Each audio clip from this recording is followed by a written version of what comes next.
Bismillahirrahmanirrahim. Assalamualaikum warahmatullahi wabarakatuh.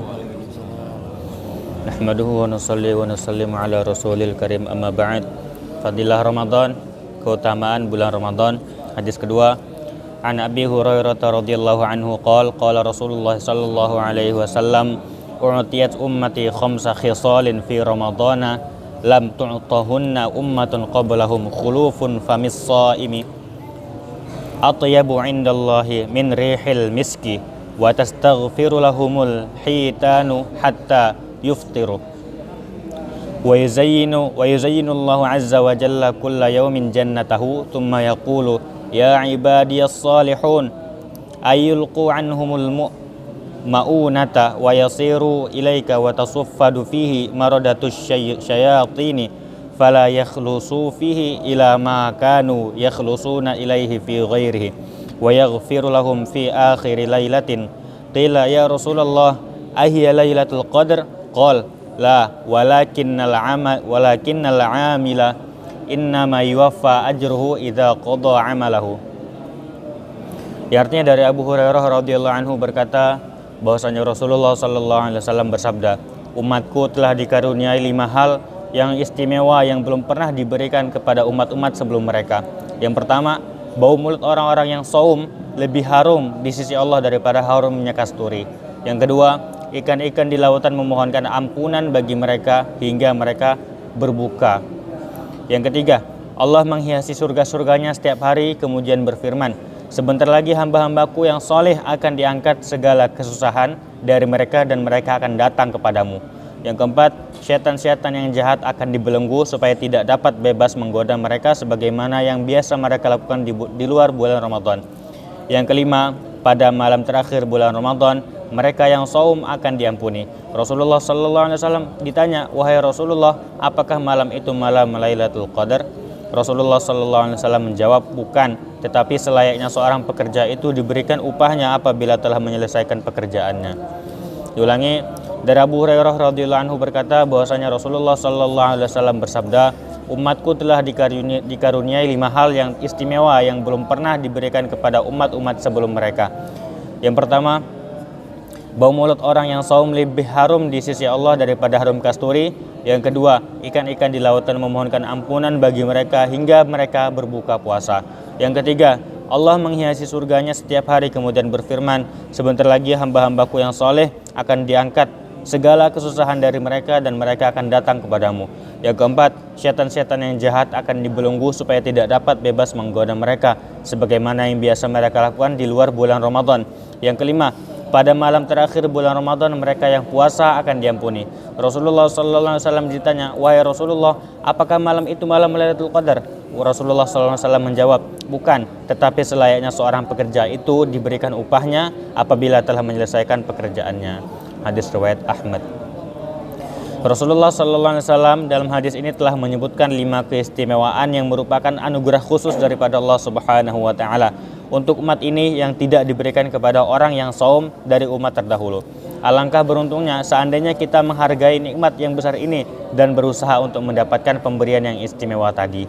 Keistimewaan pertama yaitu diterangkan kepada kita bahwa bau mulut orang yang shaum yang terjadi dalam keadaan lapar adalah lebih disukai Allah daripada wanginya kasturi. Para pensyarah hadis telah menyimpulkan kata-kata ini ke dalam 8 penafsiran sebagaimana yang telah disebutkan dalam Syarah Al-Muwatta. Namun menurut saya ada 3 penafsiran yang paling kuat dari 8 penafsiran itu. Penafsiran pertama, Allah SWT memberikan pahala atas bau mulut orang yang puasa di akhirat kelak dengan wangian yang lebih berharga dan lebih wangi daripada minyak kasturi. Ini adalah keterangan yang jelas dan tidak terlalu jauh dari maksud hadis di atas. Riwayat seperti ini juga telah diterangkan dengan jelas dalam kitab Durrul Mansur.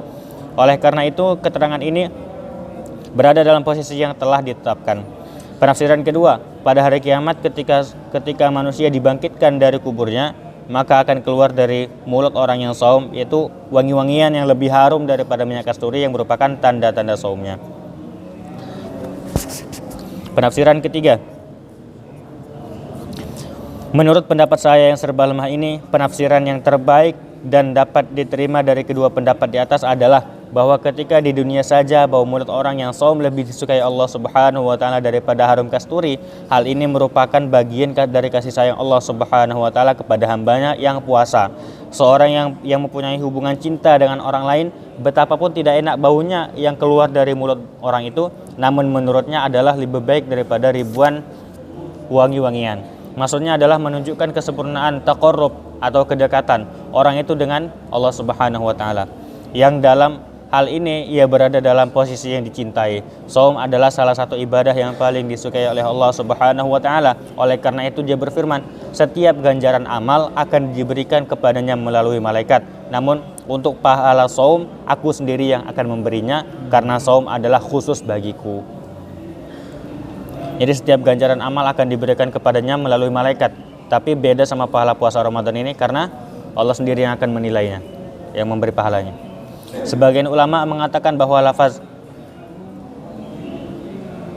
ujiza bihi yang artinya aku sendiri adalah ganjarannya.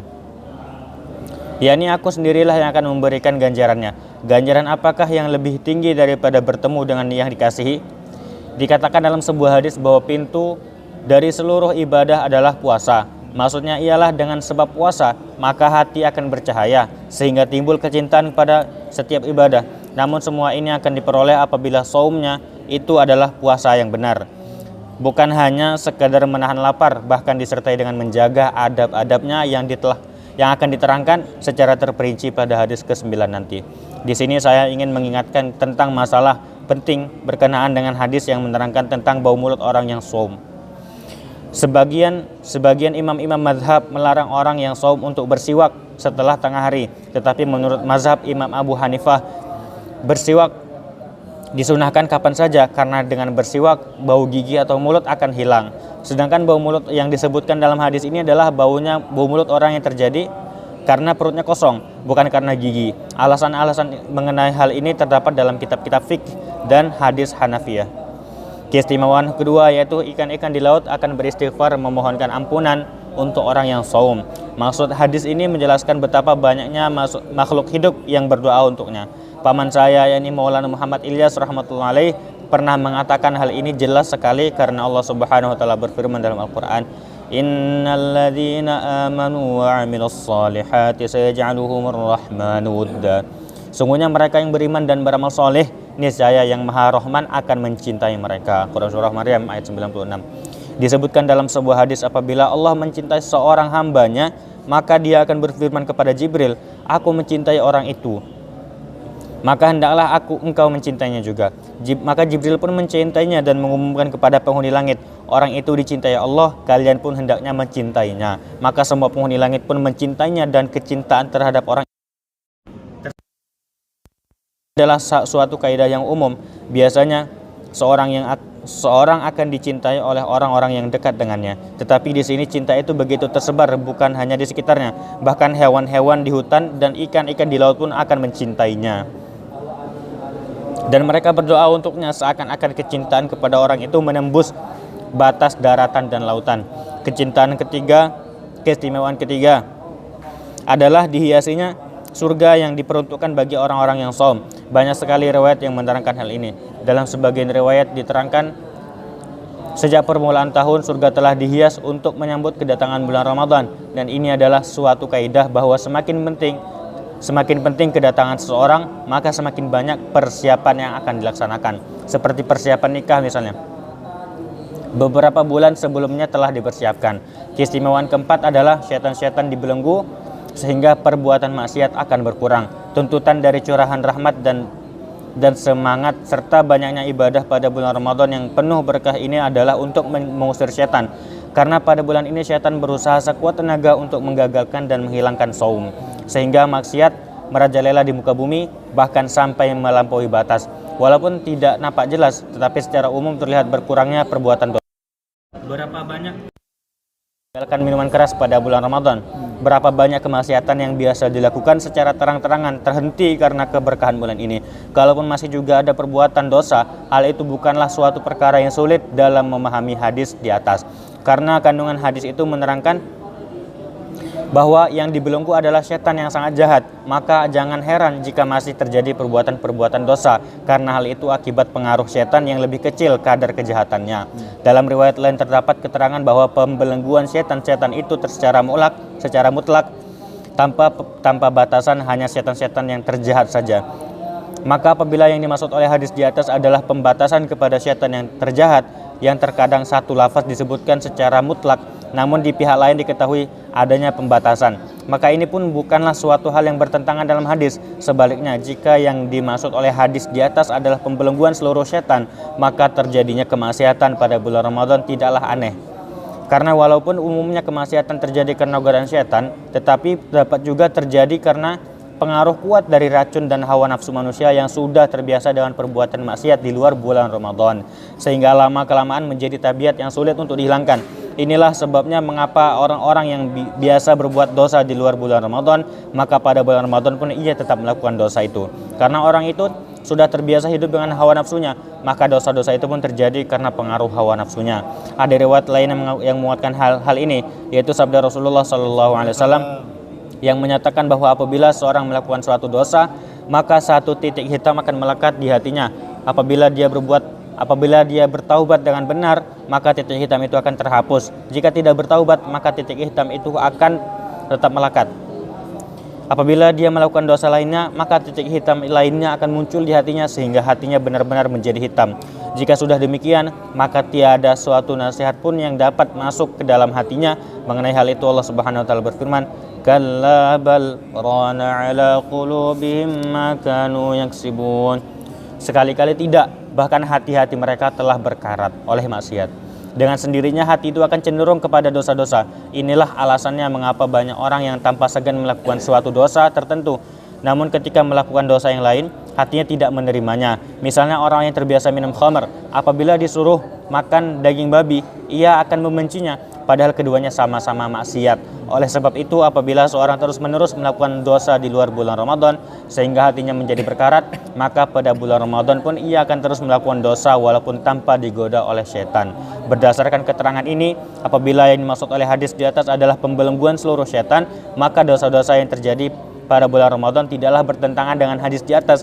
Dan apabila dalam hadis di atas terdapat batasan bahwa yang dibelenggu hanyalah setan-setan terjahat saja, maka itu juga tidak bertentangan. Sedangkan menurut saya yang dhaif ini, yang paling utama adalah memperhatikan perkara ini dengan seksama, dan setiap orang mampu memikirkannya dan mampu mengambil pengalaman darinya bahwa untuk melakukan amal soleh atau meninggalkan maksiat pada bulan Ramadan tidaklah begitu sulit dibandingkan dengan di luar bulan Ramadan.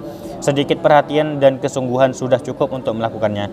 Menurut pendapat Maulana Syah Muhammad Ishaq, kedua hadis itu ditunjukkan sesuai dengan perbedaan manusia, yakni orang yang fasik, maka setan-setan yang sombong saja yang akan dibelenggu, sedangkan bagi orang yang soleh, maka seluruh setan akan dibelenggu. Keistimewaan kelima adalah pengampunan yang dihadiahkan bagi seluruh orang yang puasa pada malam terakhir bulan Ramadan. Keterangan ini seperti ini telah disebutkan dalam riwayat sebelumnya. Karena malam yang paling utama pada bulan Ramadan adalah malam Lailatul Qadar, maka para sahabat mengira bahwa karunia terbesar itu hanya diperuntukkan bagi malam Lailatul Qadar saja. Tetapi Rasulullah SAW memberitahukan kepada mereka bahwa keutamaan Lailatul Qadar adalah sesuatu yang terpisah. Sedangkan keutamaan yang diberikan pada akhir Ramadan ini adalah sebagai karunia bagi orang yang saum dengan baik hingga akhir bulan Ramadan. Pindah kemana? Dah. Alhamdulillah, sama-sama kita dengarkan satu hadis beserta keterangannya tentang keutamaan bulan Ramadan. InsyaAllah apa yang kita dengarkan dapat kita amalkan dan kita sampaikan kepada saudara-saudara kita, karib kerabat kita yang belum mengetahui, insyaallah ya. Untuk kesempurnaan majelis, kita tutup dengan doa kafaratul majelis. Subhanallah bihamdihi subhanakallahumma wa bihamdika asyhadu an la ilaha illa anta astaghfiruka.